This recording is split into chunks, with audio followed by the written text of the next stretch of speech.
तुम्ही सुद्धा घर बांधण्याच्या विचारात आहेत आणि तुम्हाला सुद्धा जर घर बांधायचे असेल तर तुमच्यासाठी सुद्धा महत्त्वाची बातमी आज आपण घेऊन आलेलो आहोत। ती म्हणजे PM किसान किंवा PM घरकुल जी योजना आहे त्यासंबंधी सर्वात मोठी अपडेट आलेला आहे आणि राज्य सरकारचा यामध्ये मोठा निर्णय हा घेण्यात आलेला आहे।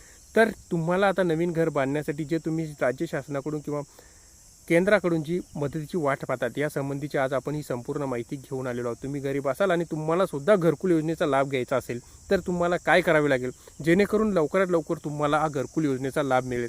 तर ही व्हिडिओ हा पूर्ण बघा, कारण आपण या व्हिडिओमध्ये A to Z माहिती घेण्याचा प्रयत्न केलेला आहे आणि ती माहिती तुमच्यासाठी आणलेली आहे। तर तुम्ही हा व्हिडिओ लास्टपर्यंत पूर्ण बघा, कारण जेणेकरून एक जर टॉपिक मिस झाला तर तुम्हाला सुद्धा या घरकुल योजनेपासून वंचित राहावे लागू शकते।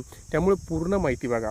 तर आजचा आपला जर विषय बघितला आपण तर PM घरकुल योजनेच्या लाभासाठी राज्य शासनाने मोठा असा निर्णय घेतलेला आहे। तर कोणता निर्णय घेतलेला आहे तो आता आपण बघूया, परंतु त्यापूर्वी तुम्हाला एक छोटीशी विनंती आहे, तुम्ही जर चॅनलवर नवीन आला असाल तर चॅनलला लाईक शेअर आणि सबस्क्राईब करायला विसरू नका, जेणेकरून अशी कोणतीही महत्त्वाची माहिती असली तरी आपल्या राज्यातील ती माहिती सुटणार नाही असा मी प्रयत्न करत असतो।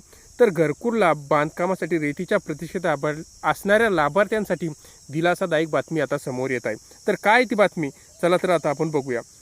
घरकुल बांधकामाच्या रेतीच्या प्रतीक्षेत असलेल्या लाभार्थ्यांसाठी दिलासादायक बातमी समोर आलेली आहे। राज्य सरकारच्या निर्णयानुसार घरकुल लाभार्थी स्थानिक नागरिक तसेच ग्रामपंचायत क्षेत्रातील शासकीय बांधकामासाठी रेती आरक्षित करण्यात आली असून तालुक्यातील विविध रेती घाटातून रेती वितरण प्रक्रिया सुद्धा करण्यात आलेली आहे। आता जर आपण पूर्वी बघितलं तर सर्वात मोठा प्रॉब्लेम आहे तो होता रेतीचा, आणि जी अवैध रेती होती ती उपसा करून ती बेभाव अशा भावामध्ये शेतकऱ्यांना किंवा गरीब जे लोक असतात त्यांना विकली जात होती। आता यामध्ये राज्य शासनाने कठोर नियम करून आता ही रेती डायरेक्ट शासनामार्फत उपलब्ध करून देण्याची सुद्धा प्रोसेस ही पूर्ण केलेली आहे। जर आज महाखनिज प्रणालीद्वारे ऑनलाईन पद्धतीने आता तुम्हाला ती रेती उपलब्ध होणार आहे। जर आपण बघितलं तर ती ऑनलाईन प्रोसिजर कशी करायची, तर प्रशासनाकडून रेती वितरणासाठी ऑनलाईन प्रणालीचा वापर हा केला जाणार आहे। लाभार्थ्यांना महाखनिज प्रणालीद्वारे आवश्यक प्रक्रिया पूर्ण करून पंचायत समितीमार्फत प्राप्त झालेली घरकुल लाभार्थ्यांची यादी महाखनिज प्रणालीशी जोडण्यात येणार आहे।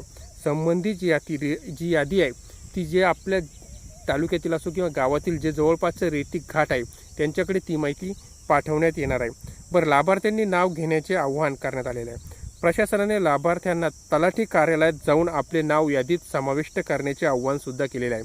मग यावेळेस काय करावं लागेल, आपला आधार क्रमांक पडताळणीसाठी प्रक्रियासाठी लवकरात लवकर प्रक्रिया ही पूर्ण करण्याचे आवाहन सुद्धा शासनाने केले आहे। नियमानुसार प्रक्रिया पूर्ण केल्यानंतर लाभार्थ्यांना रेती उचल करता येणार आहे।